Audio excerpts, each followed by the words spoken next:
Baik, sebelum kita mulai ya, seperti biasa saya akan share screen tentang absensi ya. Coba ya, ada apa enggak ya di sini ya? Hmm,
Silakan adik-adik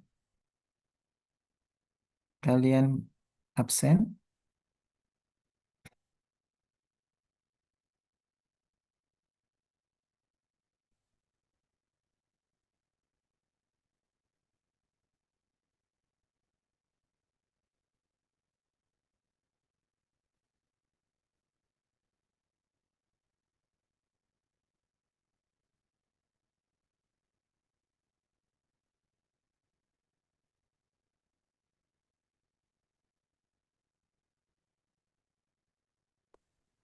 Permisi, Prof.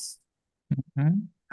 Atas nama Komang Chandra Siapa nomor Mbak? 5 karena Komang Chandra Maheswari nomor 4 sekarang, Prof.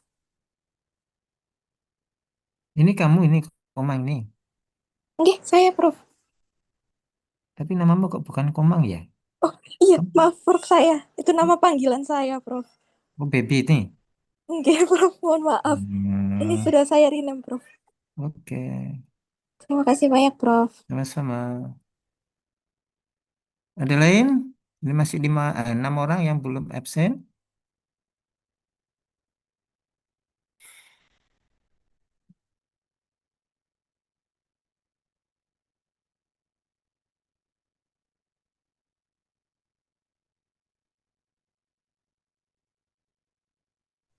Permisi, Prof.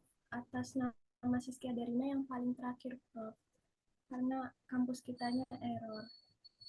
Terima kasih, Prof. Oke.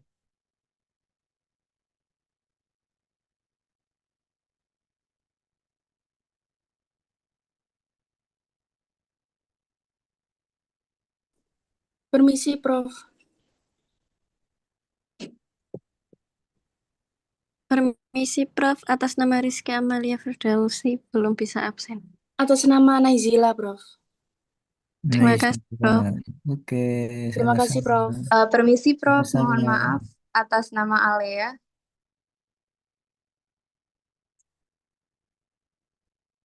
Siapa nih? Nih, ini kurang dua orang kali. Permisi, Prof. Mohon maaf atas nama Alea menggunakan Ya, satu device. Terima kasih. oke. Herunisa, adakah hadirkah? Herunisa.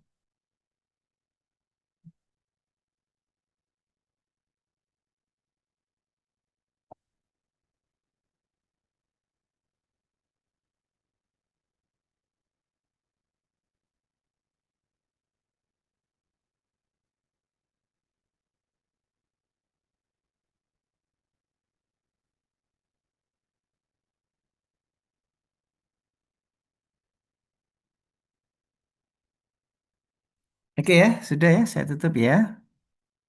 Nanti Herunisa apabila dia terlambat ngomong aja ya. Baik, saya stop share.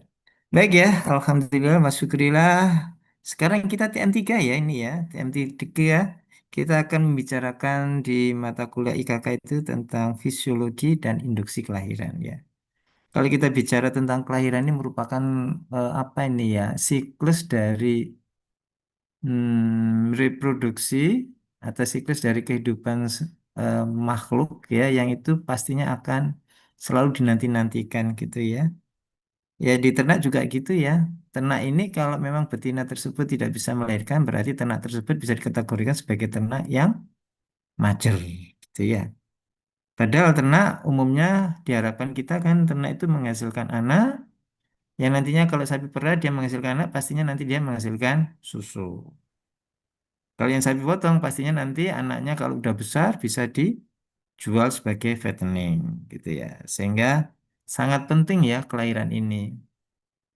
Secara keseluruhan maka ada istilah-istilah di kelahiran itu ya. Jadi ada yang kelahiran itu normal, ada yang tidak normal. Dalam proses kelahiran ini pun juga banyak kendalanya juga ya. Sehingga nantinya kita sebagai seorang dokter hewan harus tahu gitu ya bagaimana caranya untuk mengatasi hal-hal apa itu kegagalan atau kesulitan dalam hal melahirkan. Dalam pertemuan ini kita mencoba ya memberikan sedikit gitu hanya nggak terlalu dalam ya. Kalau mau ingin dalam pastinya akan lebih deep lagi nanti kalian misalkan kalau mau mengadakan penelitian gitu ya, atau kalian nanti melanjutkan ke S2 bahkan ke S3 ya. Tapi di sini minimal kalian harus tahu gitu ya, bisa menjelaskan dan mempresentasikan gitu ya, menjelaskan dan mempresentasikan presentasikan berarti benar-benar kalian nanti bisa menjelaskan tidak hanya ke seorang tapi kalau mempresentasikan itu lebih dari seorang gitu ya, tentang apa ya, tentang proses ini fisiologi dan induksi kelahiran. Baik ya, izin share screen ya.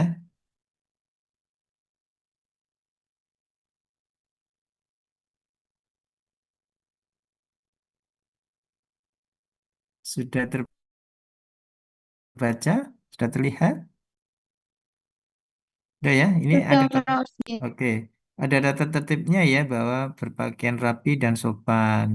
Saya berharap ya kalian di sini meskipun online, pakaian kalian harus rapi ya, jangan kaos oblong, jangan kaos singlet gitu ya. Kamera harus selalu on mestinya ini ya, harus on ya sebaiknya ya. Dan bersikap sopan, duduk dengan tegak, menghadap kamera, dan tidak meninggalkan ruang online selama kuliah berlangsung. Ya, kecuali kalau kalian minta izin, enggak apa-apa. Ya, menyimak kuliah dengan seksama, mikrofon dalam posisi off, kecuali kalau nanti akan diskusi. Oke ya, ini tata tertibnya ya. Oke, mudah-mudahan kalian menjalankan tata tertib ini. Baik, ini kita bicara tentang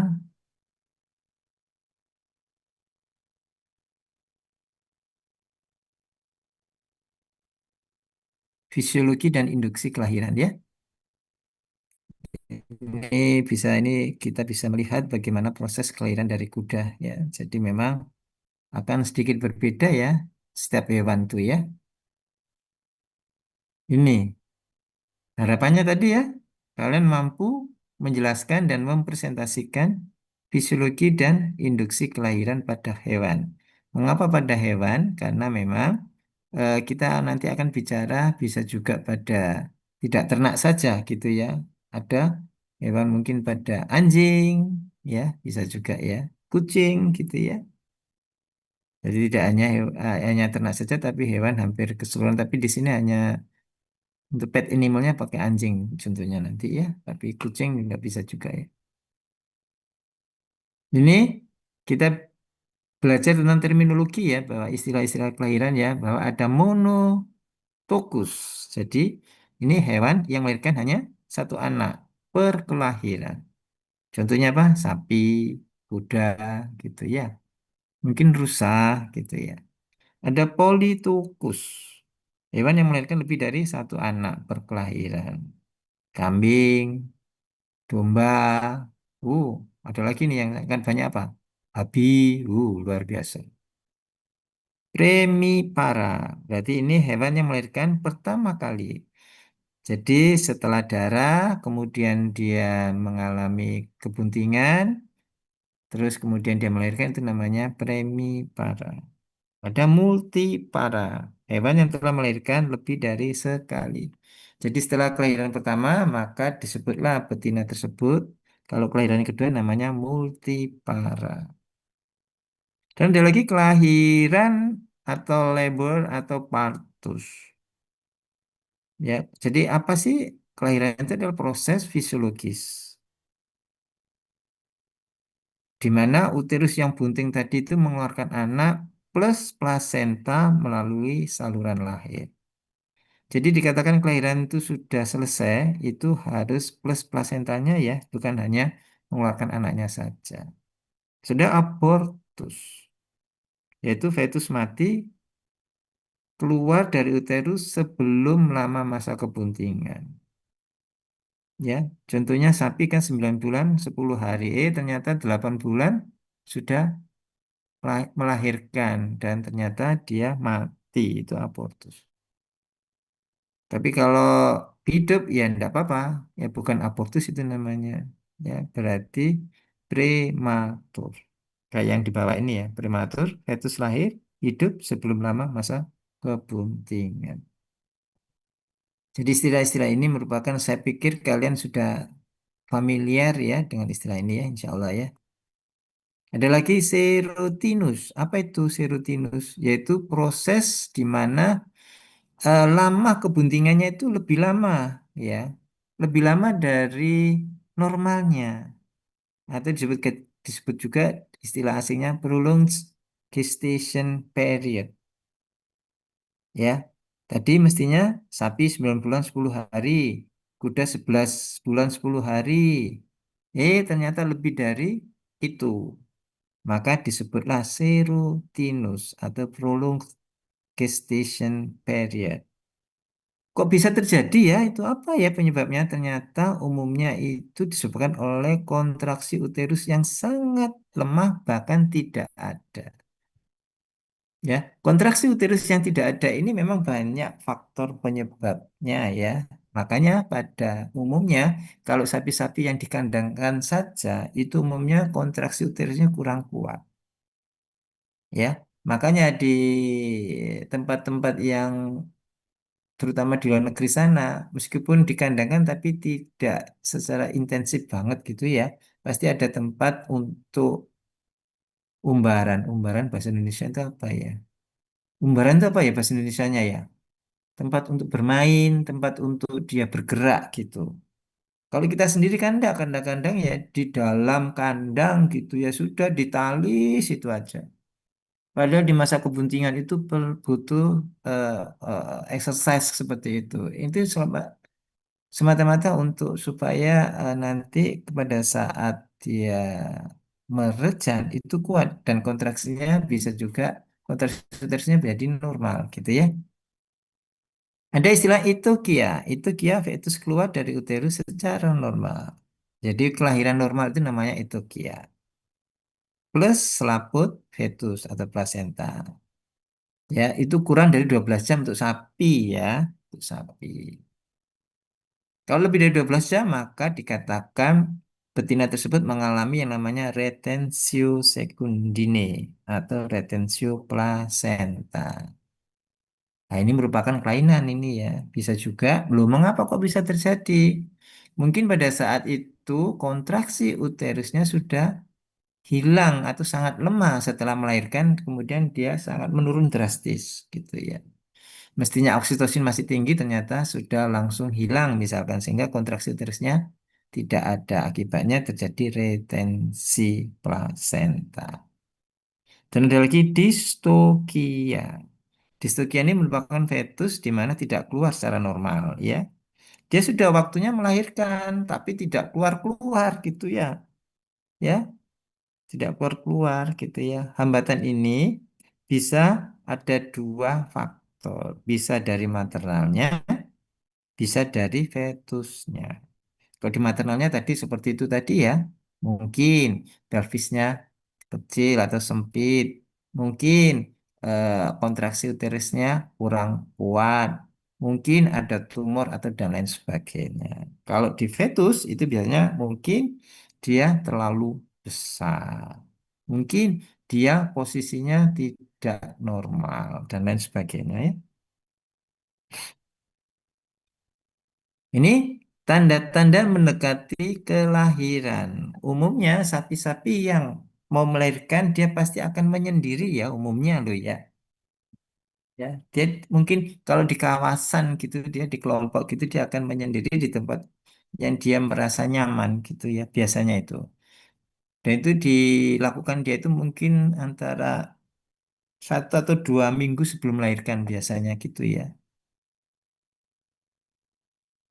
Nah ini ya ada dua teori ya yang tanda-tandanya itu ya bahwa untuk kelahiran itu ada teori non endokrin dan endokrin. Non endokrin berarti sini ada para ilmuwan mengatakan bahwa adanya suatu imunologi atau imuno dari maternalnya atau reaksi imunologis dari maternal. Loh, mengapa kok terjadi ini? Karena begitu ada anak yang mau melahir, dia itu akan merangsang si hmm, serviknya atau itu sehingga enggak dianggap sebagai benda asing. Benda asing untuk segera dikeluarkan ya, atau ditolak di situ atau dalam kata lain segera dilahirkan. Tapi teori ini kurang begitu kuat ya. Tapi banyak banyak orang yang menganut ke teori endokrinologi. Jadi di sini memang kalau begitu ada anak yang sudah fetus yang sudah waktunya lahir itu kan didasarkan dari umur kebuntingannya, beratnya, dia itu akan mengalami stres gitu ya. Ya, stres, kemudian dia akan atau istilahnya dia akan menuju ke tempat serviks gitu ya, sehingga bisa menyebabkan dengan stres gerakan-gerakan ini akan mengakibatkan terjadinya reaksi gitu ya, atau rangsangan pada induknya. Ya, terutama rangsangan ke hipotalamus, di mana rangsangan ini akan menyebabkan CRH itu turun dari hipotalamus. CRH turun ini akan merangsang hipofisa anterior untuk menghasilkan ACTH, adrenocorticosteroid hormon. Ya, yang nantinya akan merangsang adrenal, ya, adrenal untuk menghasilkan kortisol. Ya, kortisol ini akan bisa merubah, ya, merubah progesteron. Karena masa kebuntingan itu progesteronnya tinggi banget loh ya. Karena di situ masih ada pertumbuhan korpus luteum dan ada plasenta. Ya, memang pada umumnya Cl itu yang menghasilkan progesteron, tapi dibantu oleh plasenta. Plasenta itu ya ketiledan atau uterus itu ya, atau karonkula itu. Nah, di situ bisa merubah gitu ya, progesteron menjadi estrogen. Nah, selain pergerakan fetus tadi itu menyebabkan keluarnya kortisol, ternyata itu bisa merangsang uterus sendiri itu mengeluarkan PGF2 alfa juga. Ya.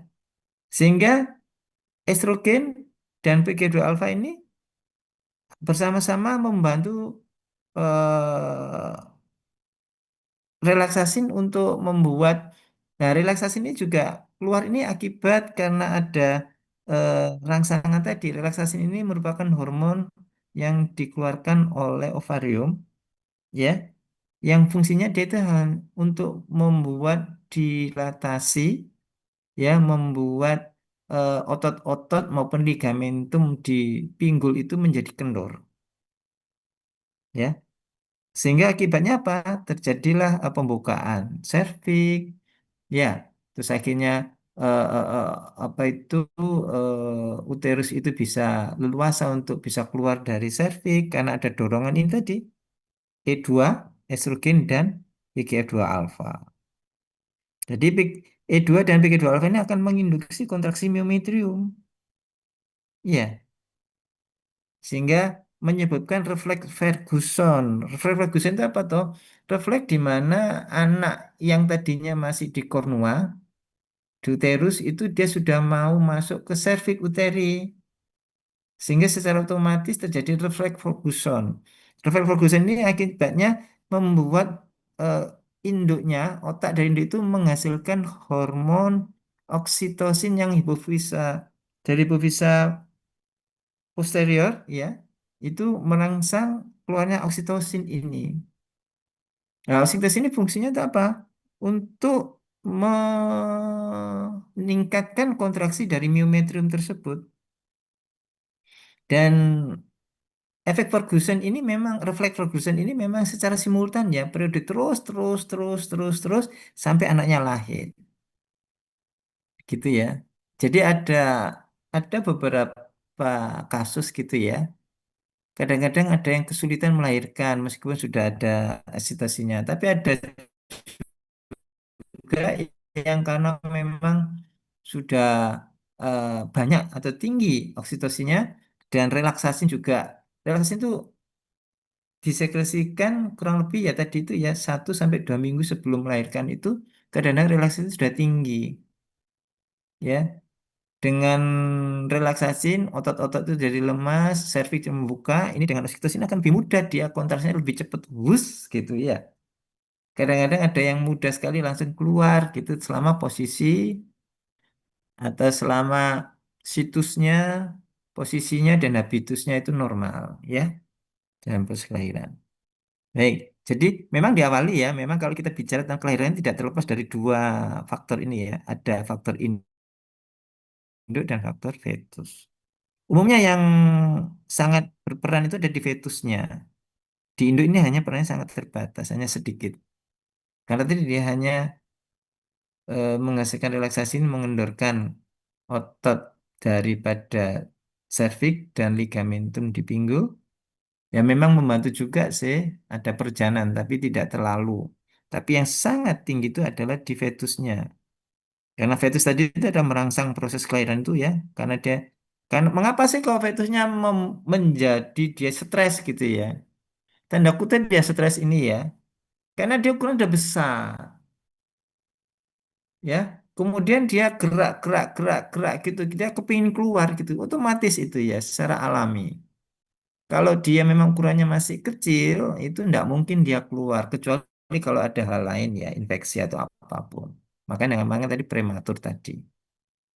Selama dia normal, maka karena memang kapasitas dari kandungannya itu terbatas, semakin besar dia akhirnya berontak gitu ya, untuk keluar. Nah, berontaknya ini akan bisa mempengaruhi hormon CRH tadi ya, ACTH tadi ya, untuk membantu proses kelahiran tadi. Saya kira urunannya sampai menghasilkan oksitosin tadi ya dan lain sebagainya.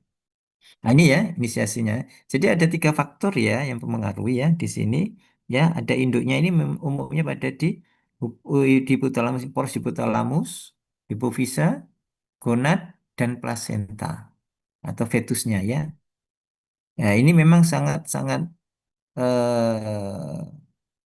apa secara mekanisme itu beriringan gitu ya. Sehingga akhirnya bisa menghasilkan atau mengeluarkan anaknya tersebut. Ya. Jadi memang hipotalamus ini bisa dipengaruhi oleh ini eksternal, sinyal eksternal dari cahaya, bisa juga dari si anaknya tadi. Ya, karena goyang-goyang dia akhirnya menghasilkan CRH tadi ya. Ya. CRH stres nanti akibatnya bisa menyebabkan dia tadi efek Ferguson tadi ya, akhirnya bisa menyebabkan oksitosin muncul ya dan akhirnya juga bisa menyebabkan ini juga semuanya ya estrogen, progesteron, ya PGR semuanya bekerja sama untuk segera mengeluarkan fetusnya tersebut ya. Jadi ini dengan meningkatnya miometrial ini maka menyebabkan tekanan Ferguson ya. Karena mengapa kok ini kok meningkat? Ini kan tadi si anak tadi itu sudah merangsang gitu ya, merangsang di miometrialnya itu karena dia gerak terus.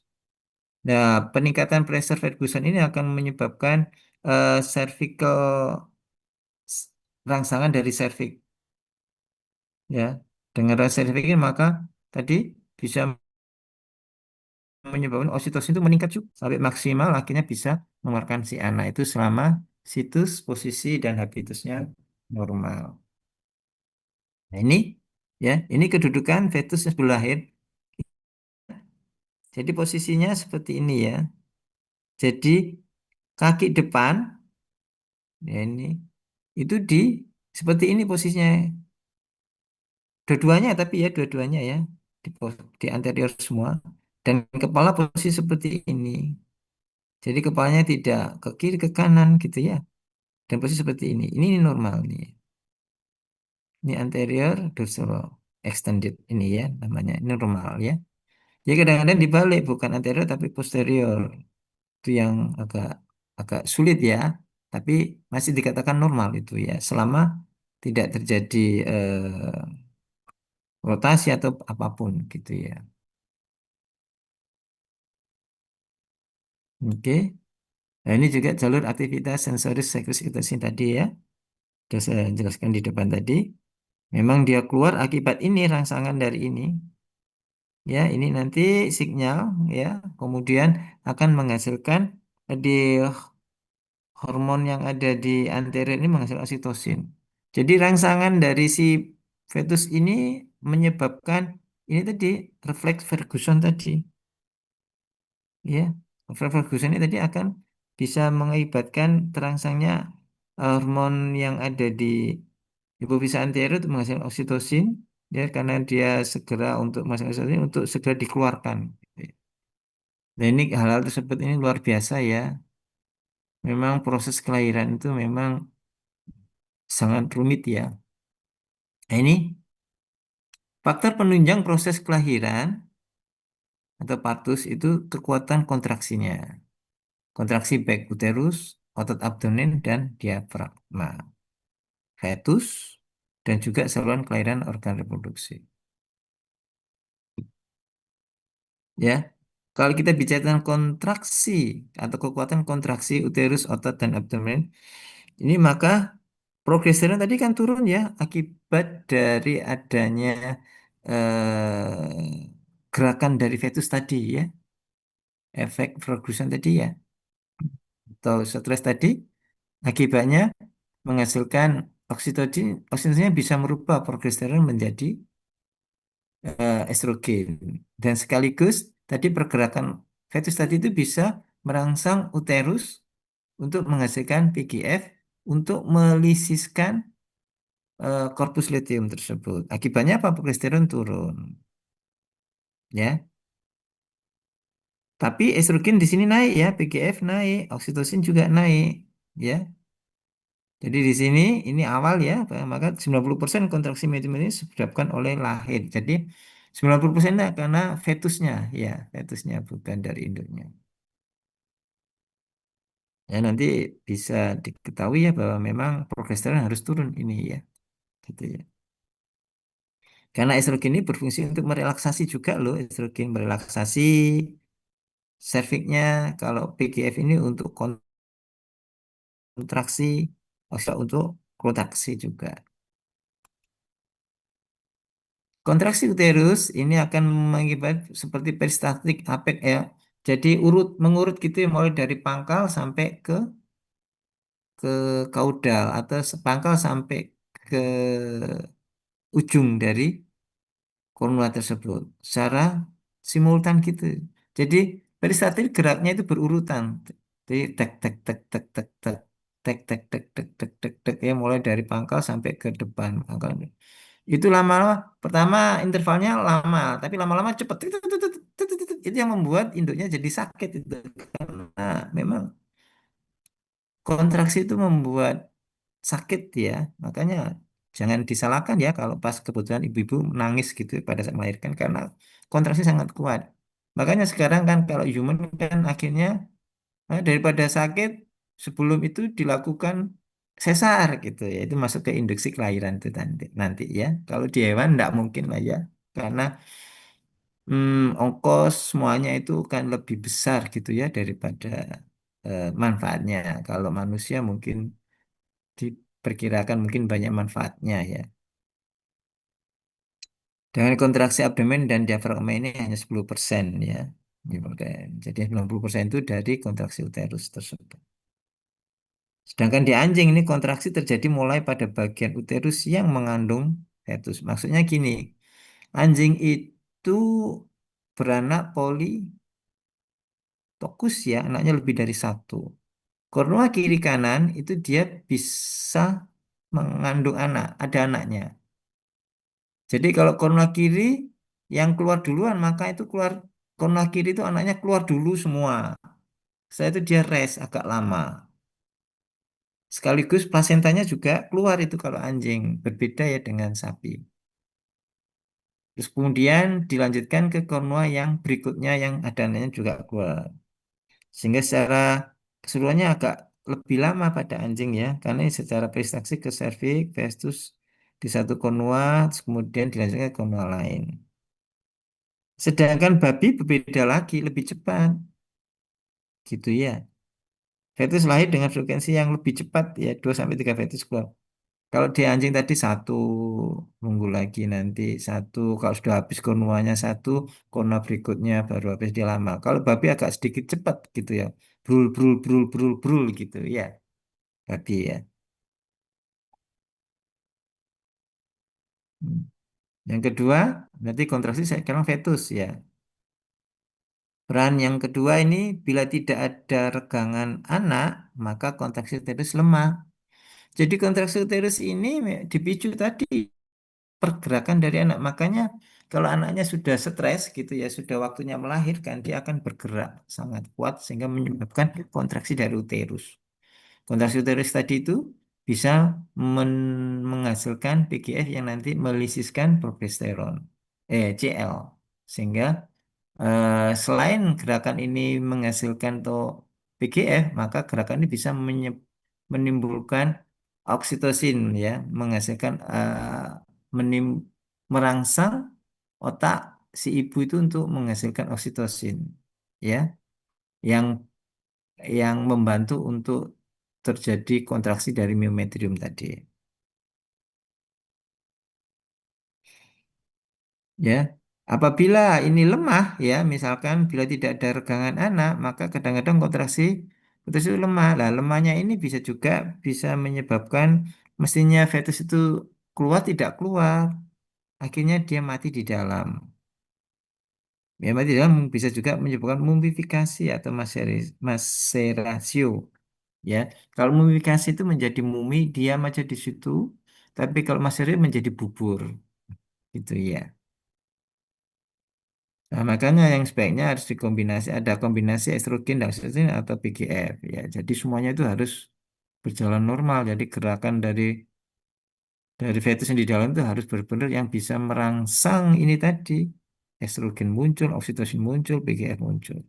Kalau gerakan fetusnya sangat lemah, maka tidak muncul ini ketiga hormon ini. Akibatnya bisa menyebabkan mati tadi ya. Saluran kelahiran yang ketiga adalah saluran kelahiran atau organ reproduksi.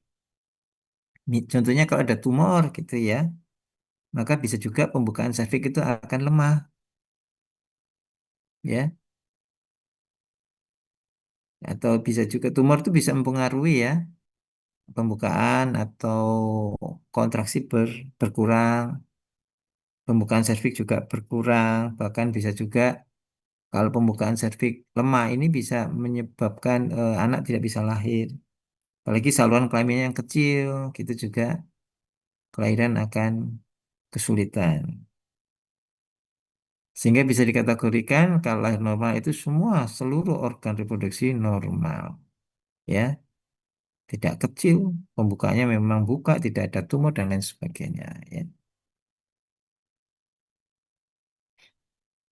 Fase kelahiran secara umum dibagi tiga ya, tiga tahapan, yaitu fase persiapan, fase pengeluaran fetus, dan fase pengeluaran plasenta atau selaput fetus. Ya, ini normal ya, fase ini ya. Baik, fase persiapan, umumnya fase persiapan ini diawali dengan adanya pembukaan serviks biasanya ya. Hal ini disebabkan tadi ada gerakan dari anak yang akan lahir tadi. Menyebabkan intensitas kontraksi uterus ya 15 menit selama 15 sampai 30 detik. Jadi itu besar sekali ya, lama sekali loh 15 menit, 15 sampai 30 detik itu bergerak. Terus akhirnya meningkat sampai 3 menit selama 20. Jadi pertama 15 menit dia mengalami kontraksi. Lama 15 menit kemudian baru itu lagi. Nanti kalau sudah intervalnya sudah pendek, 3 menit kontraksi, 3 menit kontraksi lagi, ini sudah mulai menunjukkan akan kelahiran biasanya ya. Dan juga adanya kontraksi abdomen, ya, yang bisa menyebabkan uterus tersebut kontraksi juga. Kontraksi dimulai dari apek tadi ya sudah ya, mulai dari pangkal sampai ke anteriornya ya. Isi kandungan terdorong ke serviks akhirnya tadi ya dengan anaknya tadi turun ke serviks maka bisa menyebabkan selaput allantois amnion itu menyusup ke lumen serviks juga. Serviks ini relaksasi tadi ada relaksin tadi ya 1 atau 2 minggu sebelum kelahiran itu relaksi meningkat. Hormon yang dihasilkan oleh ovarium itu untuk persiapan untuk kelahiran. Ya, serviksnya mengalami relaksasi atau dilatasi sehingga mudah sekali entah itu selaput allantois atau amnionnya itu bisa menyusup ke lumen serviks. Lama stadium ini adalah kurang lebih 2 sampai 6 jam dan akhir dari stadium serviks terbuka lebar. Jadi fase persiapan ini kurang lebih 2 sampai 6 jam ya dan ditandai dengan serviks terbuka lebar. Ada kelanjutannya, jadi ya ini lamanya bervariasi. Tapi kalau kita lihat dari tadi 2 sampai 6 jam itu sapi ya. Kalau ada lagi yang berbeda pada anjing, kuda, dan lain-lain. Dan juga tandanya juga berbeda. Ya, yang jelas bahwa di situ semuanya hampir yang sama itu ada kontraksi otot uterus itu meningkat, gerakan fetus juga meningkat. Jadi kalau pertama kali kita awal-awal kok diem aja, tahu-tahu kok kemudian ada gerakan fetus, kontraksinya meningkat, itu persiapan ya, jadi awal mau melahirkan. Dan fetus mulai masuk ke lubang serviks sehingga menyebabkan refleks pelepasan oksitosin tadi atau refleks Ferguson tadi. Akibatnya diakhiri dengan pecahnya koriolantoid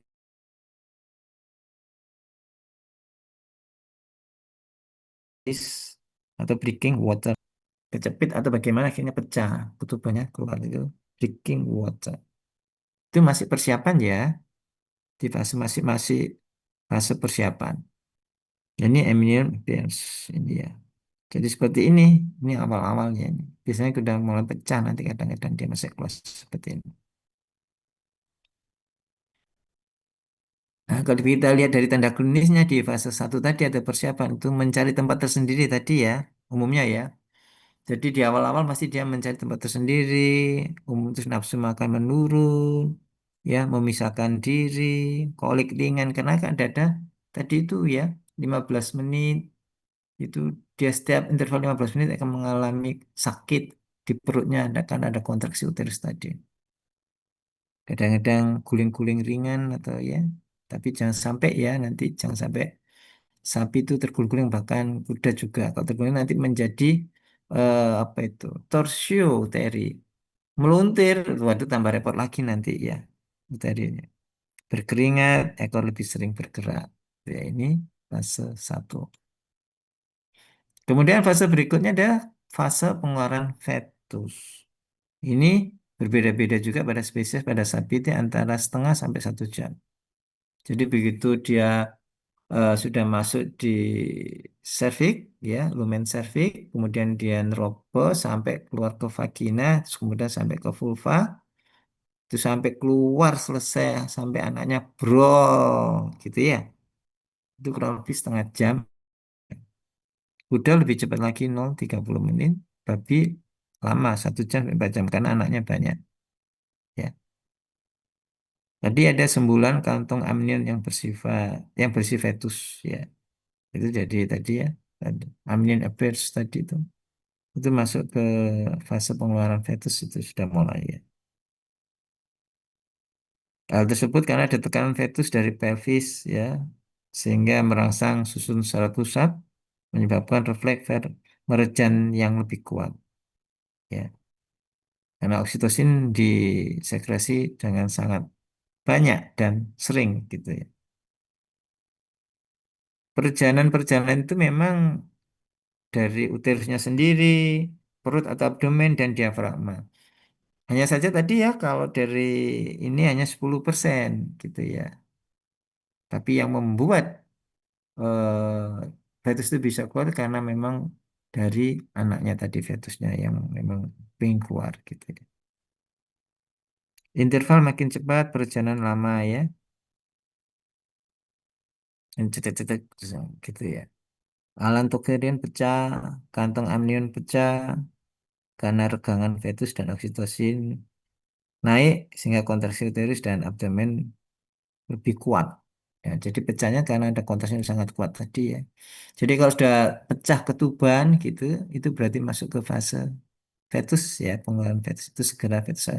Makanya nanti itu kalau sudah ketuban pecah itu cepat-cepat ya harus segera ditangani atau segera diperiksa ya. Karena apa? Kalau air ketuban sudah keluar semua, apa yang terjadi? Terjadi kering itu. Kalau kering pasti nanti akan mati tuh fetusnya, ya. Karena air ketuban ini memang tempat medianya dia ya untuk tetap bisa bertahan di dalam kornua tersebut atau di rahimnya itu. Kalau sudah keluar semua maka kering, maka kita harus cepat-cepat menangani atau menolong kelahiran tersebut. Ini masih fase pengeluaran ya, keluar cairan ketuban, water bag dari vulva, kaki atau moncong fetus melewati pelvis inlet. Udah mulai ada kita lihat ya. Selaput amnion pecah, ditolong atau robek gitu ya. Moncong hidung bersihkan supaya tidak aspeksia atau anoksia. Amnion pecah langsung segera kita tolong ya. Fetus tersembur keluar biasanya ya. Kalau monotokus, periode pengeluarannya fetus ya. Kalau politokus ini pengeluaran fetus dan plasenta stadium 2 dan 3 jadi satu. Jadi kalau yang fase kedua ini pengeluaran fetus. Kalau untuk monotokus tadi ya, kalau politokus ini tidak ada stadium ketiga tidak ada.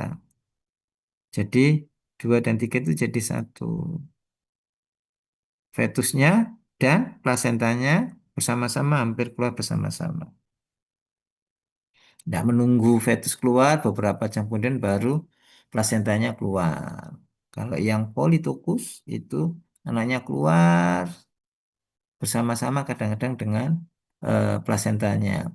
Jadi setiap fetus yang dilahirkan yang politokus itu juga membawa plasenta loh ya. Plasentanya sendiri-sendiri ya, Dek ya. Misalkan ada 6, pasti plasentanya juga 6. Karena plasenta itu nanti tempat untuk menempel sekaligus nutrisi, menyambungkan antara induk dan anak itu ya. Situ ya semuanya. Ini fase pengeluaran aktif mengejan, fetus masuk organ pelvis akibat oksitosin refleks percussion, terus berkontraksi 90%. Ya, sedangkan yang otot perut dan diafragma berkontraksi hanya 10%. Jadi yang tinggi itu memang uterus ini karena tadi gerakan dari fetus tadi ya menyebabkan oksitosin sangat tinggi. Oksitosin ini menyebabkan kontraksi uterus ini 90%. Sedangkan yang otot perut dan diafragma hanya 10.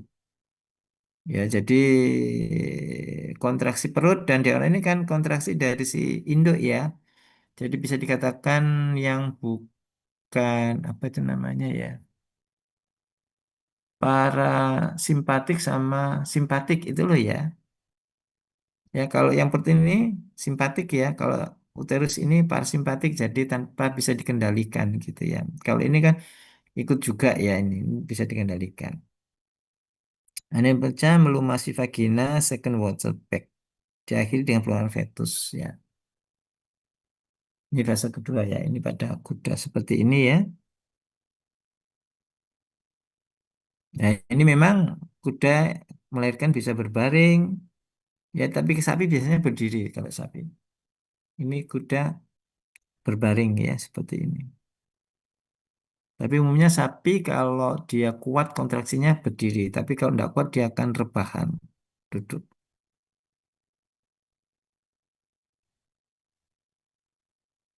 Ini yang fase kedua itu jaga klinisnya sering bangun dan mendekam, pengeluaran fetus posisi miring atau berdiri, kontraksi perut kuat, fetus terdorong keluar.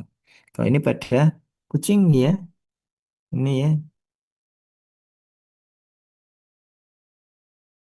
kucing ini anaknya kan lebih dari satu politokus ya, jadi dia lebih apa itu ya, lebih gampang gitu ya mengeluarkannya.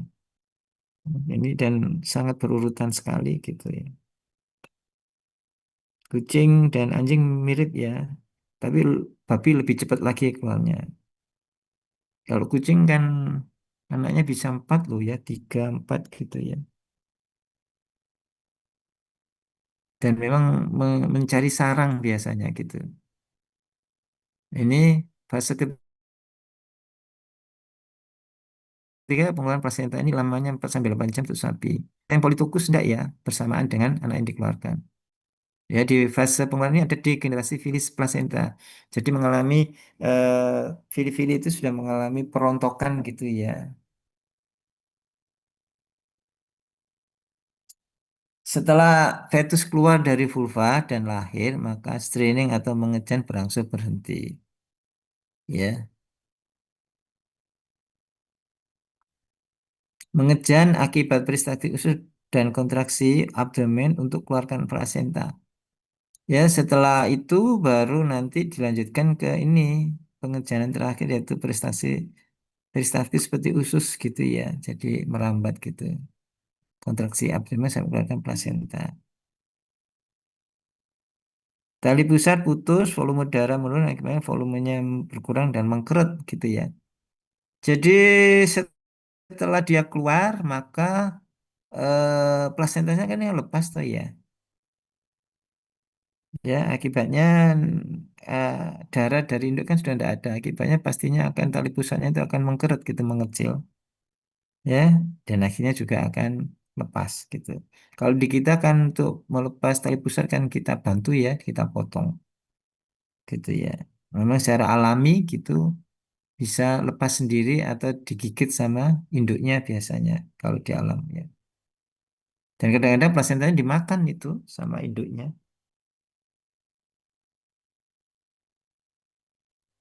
Ya, jadi pada pengeluaran plasenta ini akibat ada kontraksi uterus, plasenta tadi kan menggantung ya, akhirnya bisa sebagai pemberat tadi itu ya. Ya, kalau memang kontraksinya menurun, maka plasenta tetap menggantung di dalam. Kalau kontraksinya kuat, itu memang pemberat ini akan dikeluarkan kan juga butuh kontraksi yang kuat juga ya. Ya, gerakan prestasi terus dari ujung kornea, dari aporal sampai keluar sel alanton. Kalau politikus, anjing, babi tidak ada stadium 3. Sel fetus keluar dan keluarnya fetus secara silih berganti gitu ya. Brul, brul, brul, brul gitu ya. Nah, di fase 3 ini waktu pengeluaran bervariasi, kontraksi uterus berlanjut, mendorong plasenta keluar ya. Maksudnya ini fokusnya di si plasenta keluar ya.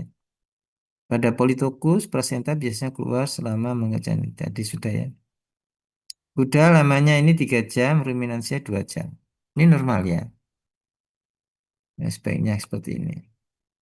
Plasenta itu ya. Makanya kalau di sapi maksimal 12 jam. Kalau lebih dari 12 jam berarti mengalami retensi.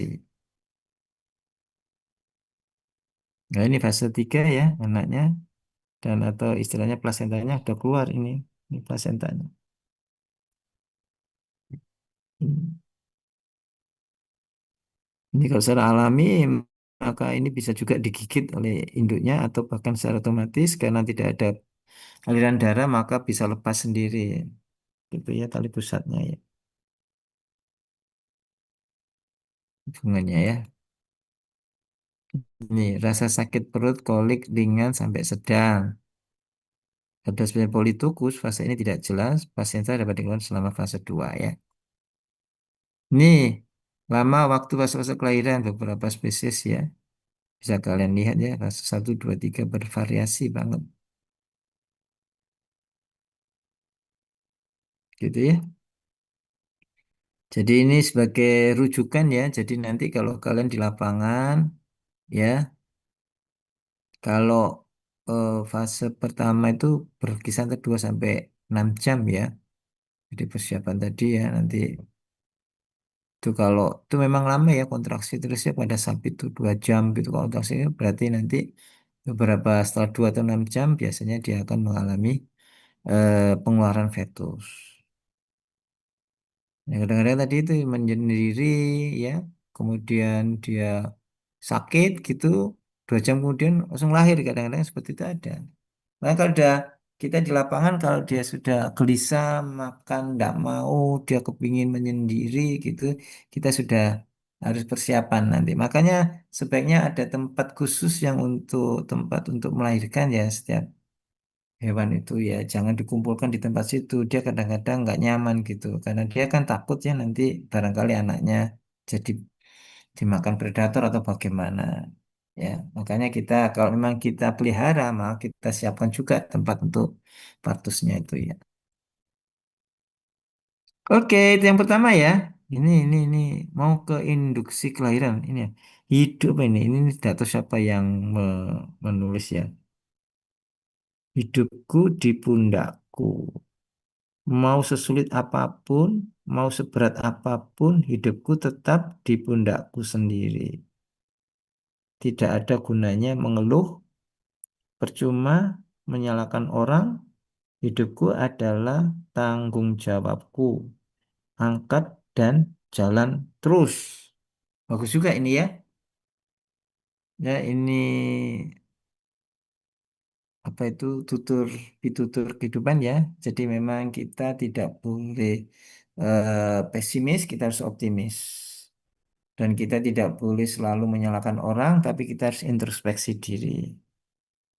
Ya, dan setiap orang pasti berbeda-beda ya untuk menjalani hidup ya. Ada yang lempeng-lempeng, ada yang sulit gitu ya. Itu sudah takdir ya. Tapi kita bisa merubah takdir itu selama kita punya usaha yang optimis tadi ya. Insya Allah ya, Bismillah. Tapi saya berharap kalian semua nanti yang enak-enak aja gitu ya. Tapi tanggung jawab harus penting ini ya. Jadi jangan nyalahkan orang terus gitu ya. Kalian sendiri tidak mau introspeksi diri.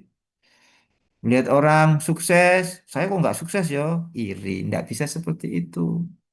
Karena menuju kesuksesan kan banyak effortnya.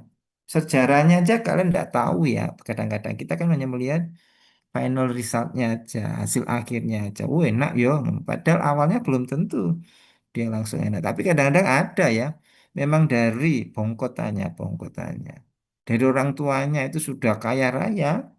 Ya memang mulai dari awal dia kalau memang sudah mulai bekerja keras, memang mulai dari awal sudah enak terus itu. Tetapi kalau dia tidak bisa bekerja keras, habis itu nanti warisan itu ya. Untuk itu maki kembali lagi itu memang hidupku di pundakku. Ya kalau ada fasilitas orang tua itu lumayan, alhamdulillah. Kalau tidak ada kita berusaha ya. Baik, sekarang kita masuk ke induksi kelahiran. Sebentar ya, saya stop share dulu ya. Sampai di sini ada yang bertanya? Kita masih sampai jam 40 ya, 12.40 ya. Gitu kah? 12.50, Prof. Oh, 50. Nggih. Oh, 50. Ya wes. Ada yang bertanya tentang fisiologi kelahiran. Kalian sekarang kan semester 7 ya. Pastinya kalian sudah mulai ini ya, penelitian ya.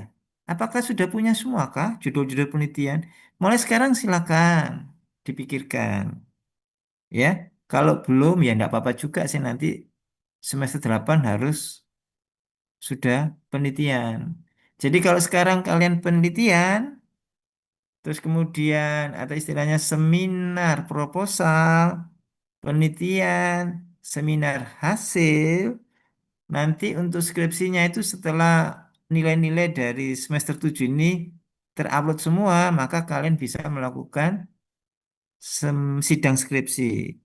Sehingga pada saat semester 7 selesai, ujian sidang skripsi selesai, maka kalian bisa masuk langsung ke koas gitu. kalau semester 7 ini. Jadi hanya SKH-nya ditempuh hanya 3 tahun setengah. Tetapi kalau kalian tidak bisa ya tidak terlalu, jangan terlalu dipaksakan, tidak apa-apa. Nanti sempronya semester 8 atau sempronya sekarang gitu ya, akhir-akhir semester 7. Nanti penelitiannya di awal semester 8.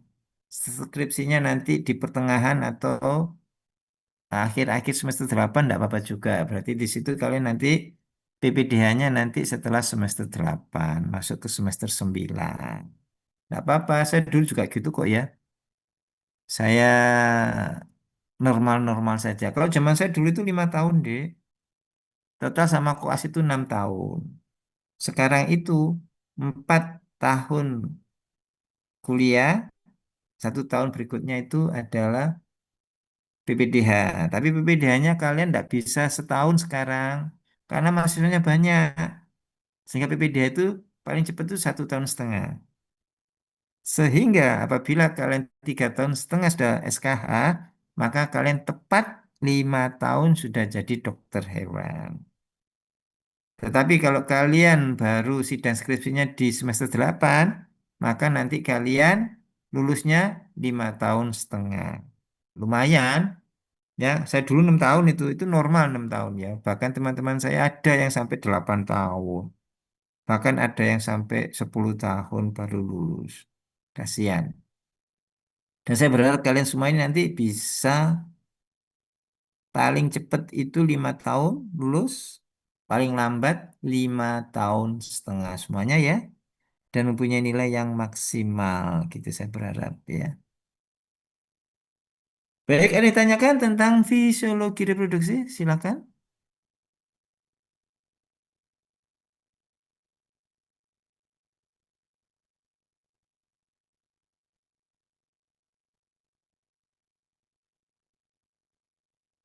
Tidak ada? Baik, kalau tidak ada saya lanjutkan ke induksi kelahiran. Induksi berarti merangsang kelahiran ya. Loh, mengapa sih emang kalau ada dirangsang kelahiran? Apakah secara normal tidak bisa melahirkan? Nah, makanya kadang-kadang ada yang kelahiran tidak lahir-lahir ya. Tadi ya, masa kebuntingannya mestinya 9 bulan 10 hari, sampai 10 bulan tidak lahir-lahir misalkan. Ini perlu diinduksi. Berarti apa tadi? Kalau terjadi lama tidak lahir-lahir karena ada penurunan atau tidak adanya kontraksi uterus. Sehingga harus dibantu dengan hormon untuk bisa membantu mengeluarkan fetus itu. Maka di sini ada induksi kelahiran. Baik ya. Mohon izin saya share screen.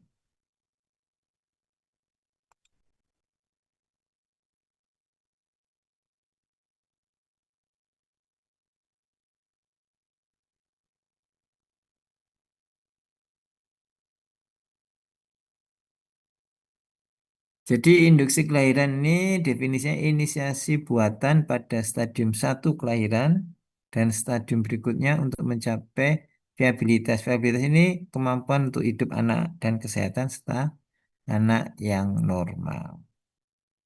Ya, karena memang di stadium ini memang kita lihat ya memang umumnya kalau kita menginduksi tidak anggar pokoknya diinduksi enggak. Karena tadi itu ya kalau memang lama-lama enggak melahirkan ya misalkan 9 bulan 10 hari sampai 19 20 hari kok enggak lahir maka kita bisa melakukan induksi ini. Jangan terlalu lama banget ya, kalau terlalu lama banget bisa dikatakan kita khawatir nanti pasti terjadi mungkin sudah fetusnya sudah kan terjadi kelemahan uterus ya, sehingga bisa juga nutrisi dan apapun itu bisa berkurang semua akibatnya bisa kelangsungan hidup dari fetus yang masih ada di uterus itu tidak hidup gitu ya mati ya karena kekurangan nutrisi dan oksigen.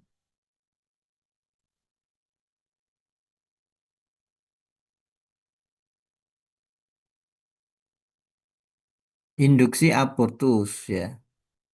Kalau di abortus ini berarti kita mengakhiri kebuntingan tanpa memperhatikan kesehatan dan kehidupan fetus. Kalau induksi kelahiran tadi kita memperhatikan ya, harapan kita nanti anaknya bisa lahir. Ya, kalau induksi abortus ini karena kesehatan mungkin bisa juga ada terjadi infeksi gitu ya. Terus anaknya sudah mati di dalam kandungan, maka secepatnya harus dilakukan induksi abortus ini. Gitu ya. Jadi nanti bedakan antara induksi kelahiran dan induksi abortus ya.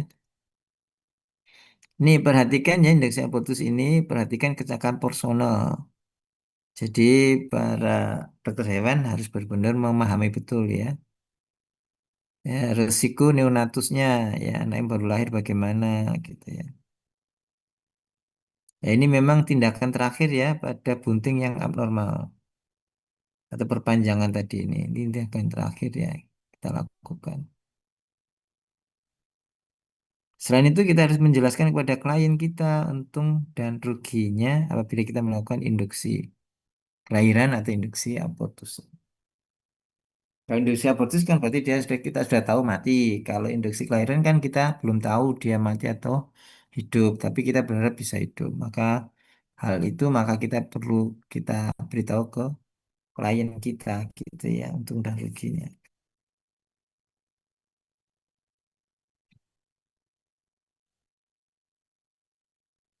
Sapi betina ya.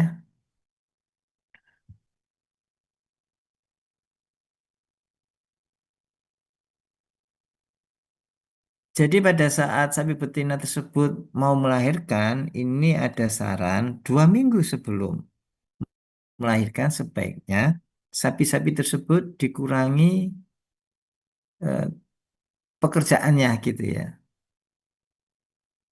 ya dikurangi pekerjaannya. Jadi yang tadinya dia sebagai apa itu untuk bajak sawah, untuk mengangkut barang-barang apa gitu, sementara ditinggalkan dulu. Tetapi jangan kemudian terus disuruh dia diem aja di kandang ya enggak seperti itulah. Tetap dia aktivitas tapi ringan-ringan. Kenapa? Supaya kontraksi uterus itu masih terjalin gitu ya. Kalau nanti dia terlalu apa itu istirahat banget itu nanti bisa mengurangi kontraksi uterus yang nantinya bisa menyebabkan tadi itu ya kelahiran yang lama tadi.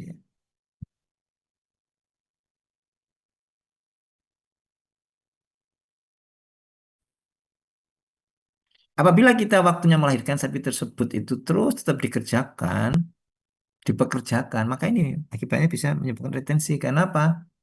Karena dia sudah kecapean ya. Akibatnya kontraksi uterusnya juga tidak sampai bisa mengeluarkan plasenta. Kan kayak tadi, kalau yang monococcus tadi kan plasentanya dikeluarkan setelah anaknya lahir toh, butuh waktu 2 jaman dari postpartus tadi. Nah ini kadang-kadang kalau sudah capek kontraksi uterusnya tidak bisa maksimal akibatnya apa? Plasentanya tidak keluar. Selain itu tadi, apabila 2 minggu sebelum itu kemudian dikandangkan terus gitu juga sama. Side efeknya seperti ini, retensi juga. Jadi minimal masih ada, meskipun dikandangkan, hanya menurunkan kegiatannya dia. Tidak boleh terlalu berat-berat pekerjaannya ya. Kalau di manusia kan ada senam untuk kelahiran gitu itu senamnya jangan terlalu keras juga ya senam untuk bagaimana untuk mengatur pernafasan, bagaimana cara untuk bisa merejan gitu ya dan lain sebagainya.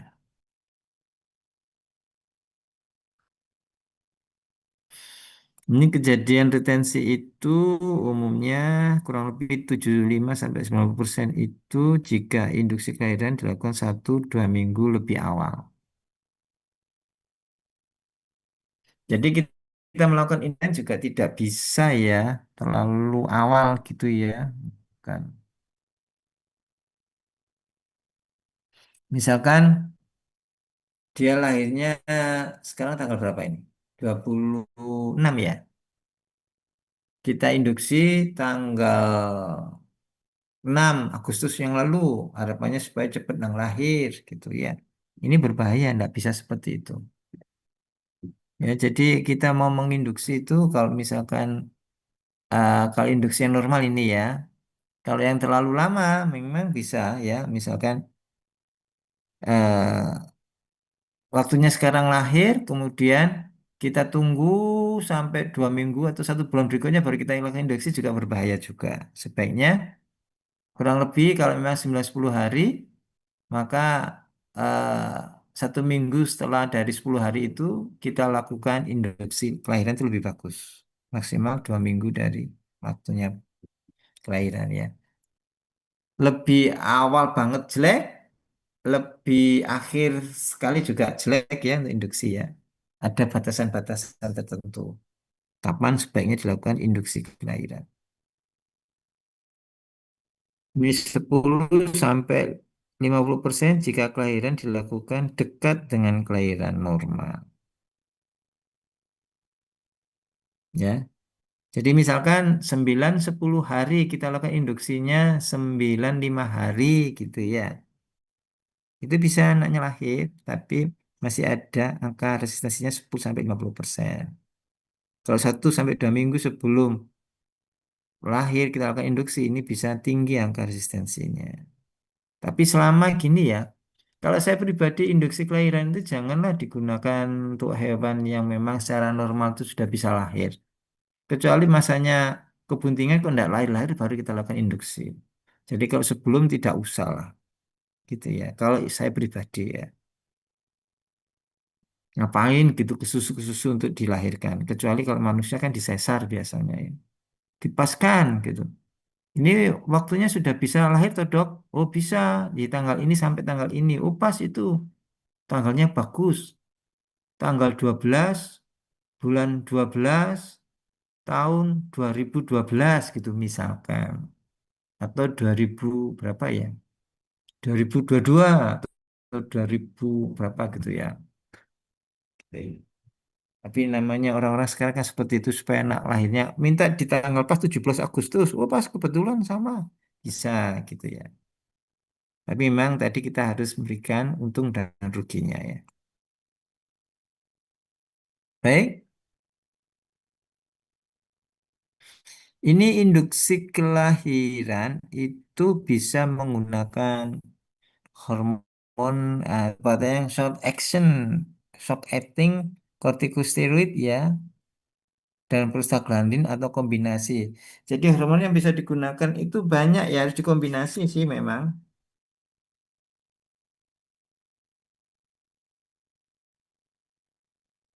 Karena di dalam proses kelahiran itu kan butuh kontraksi, ya, butuh pembukaan juga, ya, butuh relaksasi juga gitu ya.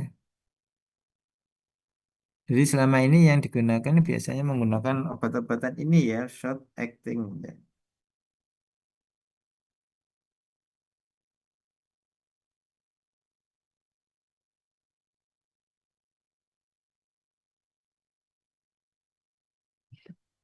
Ini kurang estradiolnya ya. Jadi pembukaan tambah ini ada short acting corticosteroid, ada estradiol, ada prostaglandin. Jadi 3 hormon itu yang bisa digunakan ya. Ini corticosteroid ini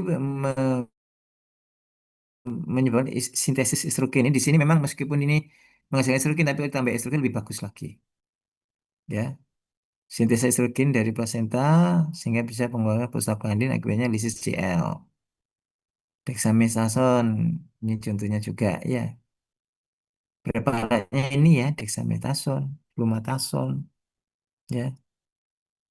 80-90% ini efektif ya. Periode injeksinya sampai dengan kelahiran ya itu 24-72. Jadi dia bisa diinjeksi sebelum melahirkan itu 24-72 jam itu dia akan melahirkan setelah injeksi.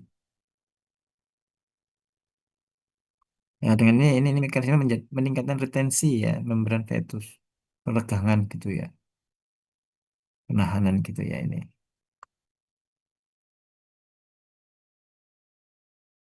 Ini bisa juga dengan ini ya, estradiol. Ya. Ini kombinasi ini bisa preparatnya, ya bisa ini juga estradiol, ya, corticosteroid dengan estradiol. Kalau saya gabung aja tiga-tiganya ya.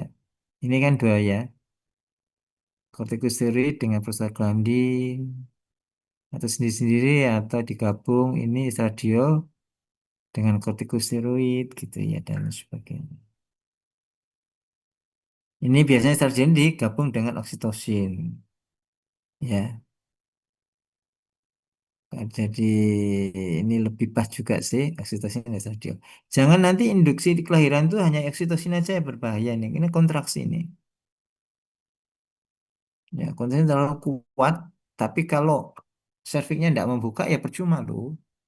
Makanya perlu ditambah estradiol supaya terjadi kontraksi atau dilatasi dari serviks itu terbuka.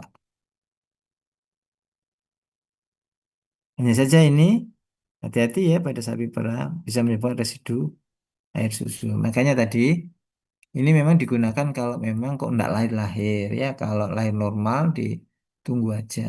Jangan dilakukan induksi itu sebelum waktunya lahir. Enggak boleh ya.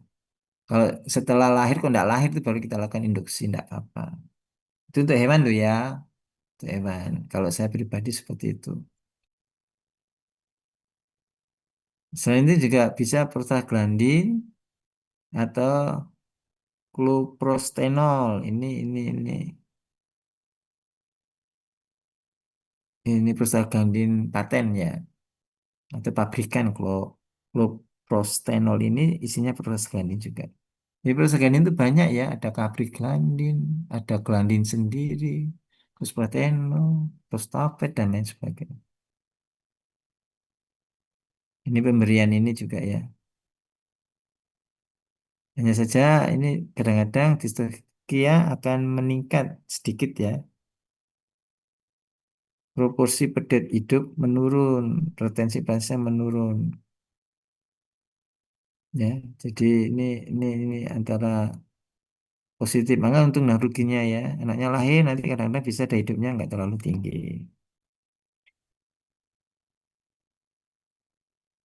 Gitu ya. Terus kadang-kadang menimbulkan ini tingkah laku estrus 96 jam setelah injeksi. Karena prostaglandin ini kan melisiskan CL toh. Nah, CL kalau sudah tidak ada kan akhirnya nanti ada pertumbuhan folikel. Biasanya akan timbul birahi. Yang terakhir relaksin babi. Ya, ini tapi belum digunakan secara implementasinya di lapangan, tapi sebagai eksperimentalnya. Bisa tunggal, bisa dikombinasi dengan PG. Jadi ini lebih bagus ini mestinya. Kalau saya PG atau oksitosin dengan estradiol tuh kalau saya. Nah, ini progreskan dengan relaksasin. Monggo silakan. Ini ya. Jadi pada kuda bukan merupakan prosedur rutin. Makanya saya tadi di awal sudah ya. Bukan untuk menginduksi stadium satu, tetapi bagaimana memulai stadium 2 kelahiran. Jadi pada saat mau fetusnya keluar. Jadi persiapan, makanya tidak boleh persiapan dikasih. Ngapain gitu kalau saya loh ya, kurang resikonya kan tinggi juga. Pemberian induksi kelahiran itu kalau saya ya itu tadi kok waktunya lahir kok tidak lahir-lahir baru. Tapi kalau sudah ada pembukaan, persiapan, terus kemudian fetusnya tidak mau keluar-keluar, mestinya kan ini sekian jam harus sudah keluar, kalau tidak keluar itu baru kita lakukan. Gitu ya.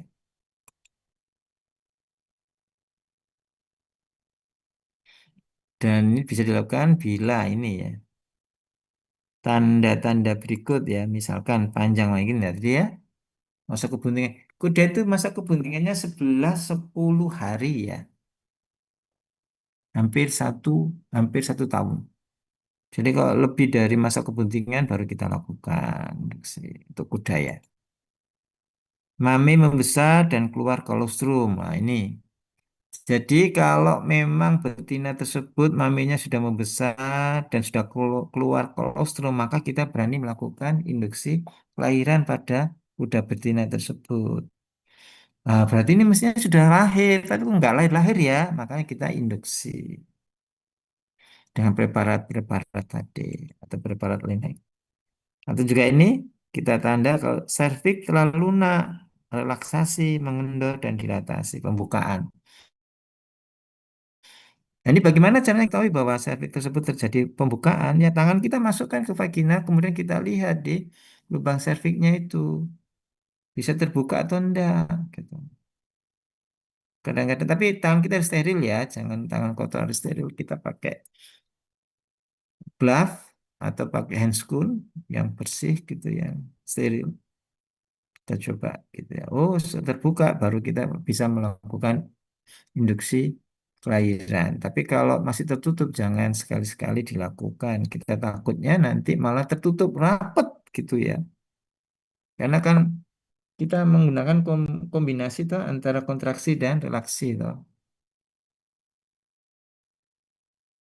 Mhm. Ini apabila kita melakukan ya induksi pada kuda di 3 harus masa kebuntingan, maka ini kerugiannya kemampuan hidup kecil untuk anak yang dilahirkan.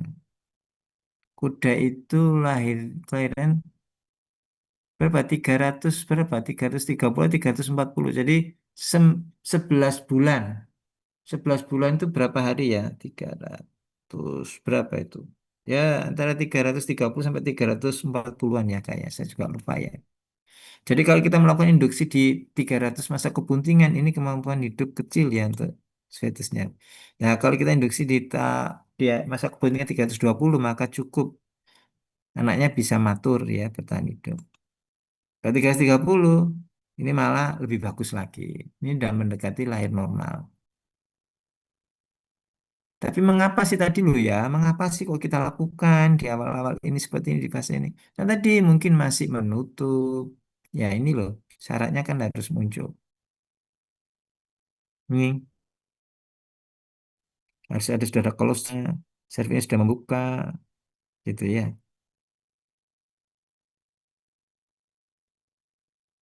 Tapi kalau saya, selama dia sudah membuka, kita biarkan aja lah. Nggak usah pakai diinduksi. Kita tunggu sampai masanya dia. Kalau tidak, baru kita lakukan kalau saya. Ini preparatnya bisa menggunakan oksitosin dengan dosis 20 sampai 150 IU sama IM ya. Jadi dengan penyuntikan ini maka masa kelahiran itu lebih cepat ya. Jangan diturunkan dari 20. Misalkan hanya 20 pas gitu maka masa kelahirannya akan lambat karena kurang respon, oksidannya kurang banyak gitu ya. 150 juga besar nih cepat sekali nanti. Cuman kan kita lihat-lihat dulu nanti kondisinya. Karena oksitosin kan membuat kontraksi yang kuat toh ya. Pasti betina tersebut kesakitan loh. Gitu. Nih, 20 IU sangat lambat dibandingkan dosis 120 pastinya.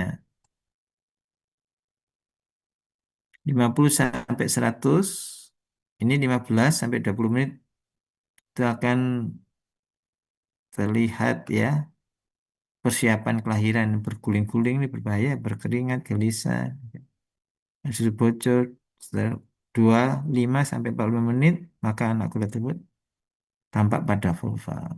Jadi disarankan kalau mau induksi kelahiran dosisnya oksitosin antara 50 sampai 100 IU aja ya. Itu juga sudah kesakitan loh itu kudanya. Kenapa sih kita lakukan? Karena mungkin tadi kita cek gitu kok ndak ada kontraksi yang kuat gitu ya. Kalau tidak ada kontraksi yang kuat memang kita wajib melakukan induksi kelahiran ya. Karena kita tunggu tadi itu di fase ke 1 persiapannya kok gini, di fase kedua scan cek kok udah masuk fase 2 kok belum fase 2 maka kita lakukan induksi. Kalau sudah waktunya dia masuk ke fase 2 nggak ada tanda-tanda fase 2 maka kita lakukan induksi kelahiran ya. Tapi kalau fase 2 kemudian kok menimbulkan, sudah kita diamkan aja, tidak usah dilakukan induksi kelahiran. Ini dokter hewan harus menguji vaginal, serviks dilatasi penuh atau tidak. Tentukan posisinya juga. Postur anak kuda karena mudah dikoreksi, jadi posturnya bagaimana posisinya. Ya anterior, posterior, atau dorso, atau ventral, atau bagaimana gitu ya. Hmm. Bila telah berjalan stadium 2 kelahiran, ini akan sulit ya dilakukan induksi. Oke. Preparat alternatif oksitosin 2,5 sampai 10 IU intravena tadi. Intravena ini bukan pure, ini biasanya dilarutkan ya, diberikan di NaCl gitu ya. Intravena tetes tetes tetes gitu ya. Selang 15 menit hingga tanda stadium kelahiran tampak.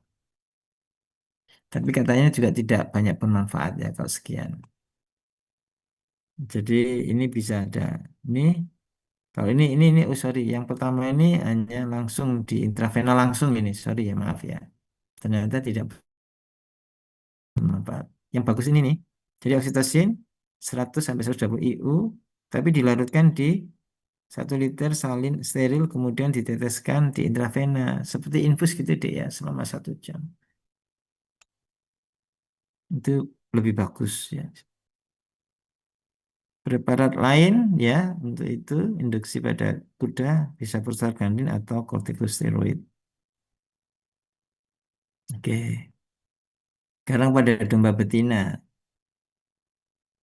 tidak ada keuntungannya ya. Makanya tadi ya kalau domba tidak terlalu untung, tidak banyak untungnya kalau kita menginduksi kelahiran. Biarkan aja secara normal. Ya. Tapi secara eksperimental kita bisa menggunakan dexamethasone antiinflamasi ini ya. Ini preparatnya dexamethasone atau kortikosteroid. Kalau dengan PG tidak efektif ya, jadi jangan diberikan. Tapi pada prinsip pada demam ngapain gitu ya, sudah tidak usah. Ya karena kelahiran pada kuda kelahiran pada domba itu secara alami itu lancar-lancar saja kok. Tidak sampai terjadi seperti sapi, kuda gitu. Kalau domba itu lancar kok ya, sehingga tidak perlulah kita melakukan induksi kelahiran. Yang penting tadi ya, exercise-nya, pakannya cukup gitu ya. Dia bakal nyaman gitu ya pada saat mau melahirkan. Itu benar-benar harus diperhatikan tempatnya gitu ya, kondisinya.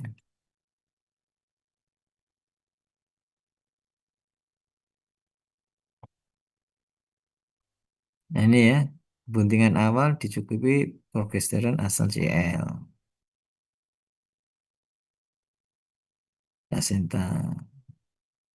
Jadi percuma gitu ya kalau prostaglandin itu kalau kita melakukan untuk induksi itu kalau masih kebuntingan awal ya, karena memang kalau sudah terbentuk plasenta itu progesteronnya tinggi. Jadi prostaglandin itu kan target target organnya kan di CL, corpus luteum. Corpus luteum tidak ada, tidak apa-apa, tapi masih ada di plasenta, masih menghasilkan progesteron. Sehingga istilahnya prostaglandin kurang efektif lah untuk induksi pada domba. Sekarang kambing. Kalau kambing ini masih bisa ya dilakukan ya, ya pakai prostaglandin VK2 alfa 5 sampai 20 miligram 1 IM atau dengan cloprestenol 63 sampai 125 mikrogram sedikit banget ya. Ini bisa mempercepat kelahiran. Onset muncul 27 sampai 55 jam atau kurang lebih 30 sampai 35 setelah penyuntikan ini maka dia akan lahir. Hanya saja ini domba itu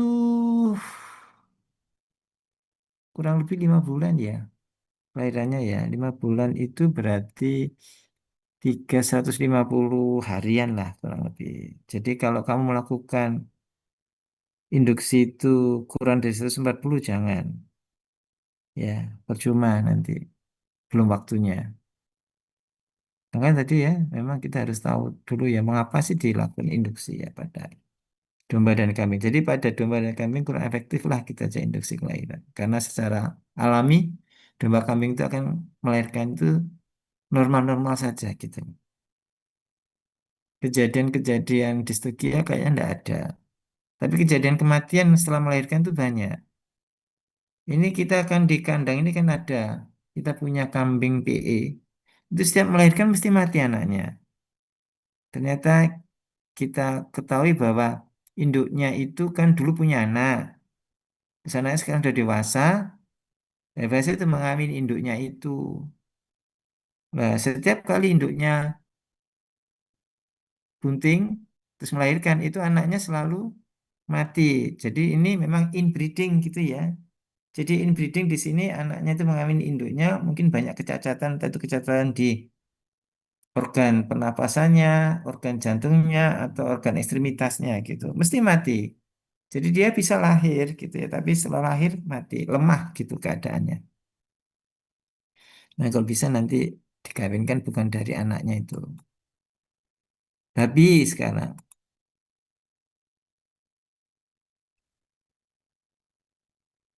Jadi induksi kelahiran pada babi ini kepentingan memperbaiki produktivitas, memperbaiki daya hidup neonatal. Berarti di sini memang banyak sekali eh, mestinya dia itu produktif untuk melahirkan anak sekian, tapi kalau nggak diinduksi kelahiran, anaknya ada yang mati di dalam kandungan gitu, bisa juga. Ya, bisa juga anak yang dilahirkan mati gitu. Makanya dengan induksi kelahiran ini membantu mengatasi hal tersebut. Dan juga bisa menurunkan kegagalan laktasi. Dengan induksi ini diharapkan nanti laktasi itu bisa berjalan gitu ya. Waktu induksi dikerjakan ini minimal pada hari ke 112 masa kebuntingan. Minimal ya. Sedangkan breed murni itu hari ke 114 masa kebuntingan. Babi itu 333. 3 bulan, 3 minggu, 3 hari.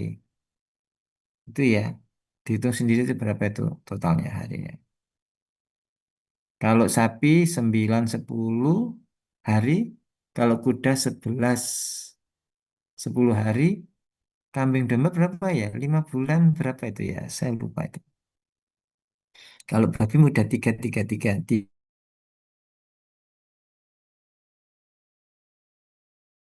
3 bulan, 3 minggu, dan 3 hari. Ya ini ya. Jadi minimal kebuntingan 112 baru bisa diinduksi. Karena ternyata babi ada keuntungannya lebih banyak ini. Ya silakan. Kalau kambing domba enggak usah lah. Biar aja enggak usah diinduksi.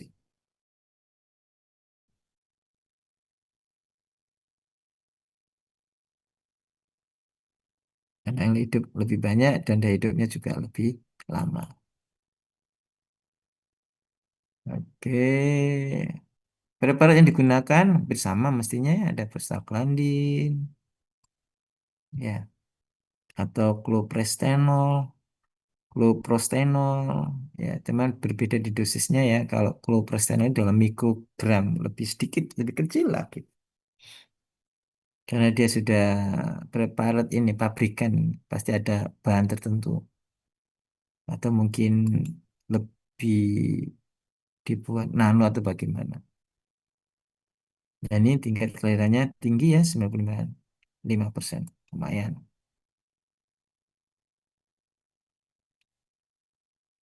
30 jam setelah injeksi ya. Injeksi pagi melahirkan besok siang.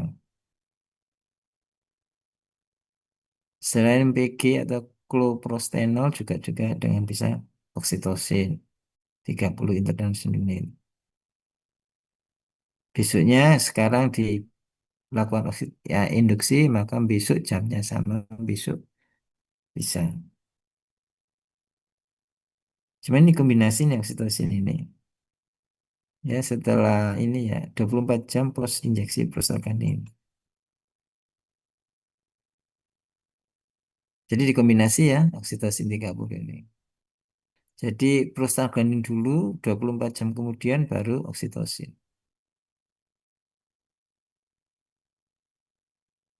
Tanda-tanda post gestation ini membuat sarang. Umumnya gini pada babi ya. Gelisah, defekasi, respirasi meningkat, defekasi dan aktivitas meningkat juga. Bila induksi dilakukan terlalu dini, maka anak yang dilahirkan lemah. Daya hidupnya rendah juga, bahkan bisa menyebabkan kedinginan, mudah tertindih induk.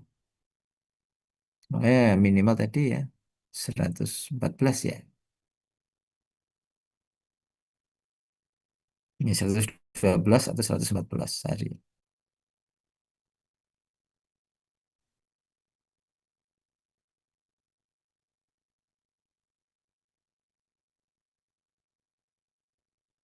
Nah, ini bukan tugas ya adik-adik, sudah selesai kayaknya ya. Ini bukan tugas, ini sekedar apa ya pertanyaan yang kalian coba jawab sendiri. Saya tak barangkali nanti mungkin di kuis atau di ujian UTS itu keluar ya. Silakan ya, baca sendiri ya. Dicari-cari sendiri semuanya ada di buku kok ini ya. Tanda-tanda yang muncul masing-masing fase kelahiran. Dihafalkan ya. Oke, terima kasih. Sebelum saya akhiri ada yang bertanya? Cukup kah? Tadi yang belum absen satu orang tadi bagaimana? Belum masuk kan? Permisi, Prof.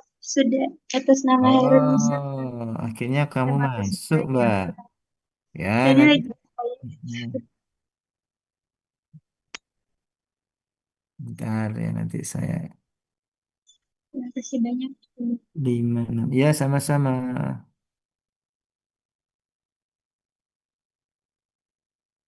Bentar ya. Ada lagi yang ditanyakan? Kalau sudah cukup? Kalau sudah cukup, maka akan saya akhiri ya. Semoga bermanfaat ya apa yang kita lakukan perkuliahan di hari ini. Tolong ya, Dik.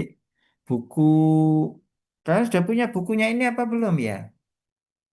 Buku ajar ya? Sudah punya, Nah, Prof. tolong dibaca itu ya. Umumnya kita soal dari situ semua kok ya. Buatlah satu singkatan-singkatan atau mempermudah kalian belajar. Bisa belajar dari PPT tadi, tapi kamu kombinasi dengan membaca buku ini supaya kamu bisa connect gitu ya. Baik ya, terima kasih dan saya akhiri saja. Assalamualaikum warahmatullahi wabarakatuh. Sampai ketemu berikutnya. Selamat Waalaikumsalam siang warahmatullahi semuanya. wabarakatuh. Waalaikumsalam. Terima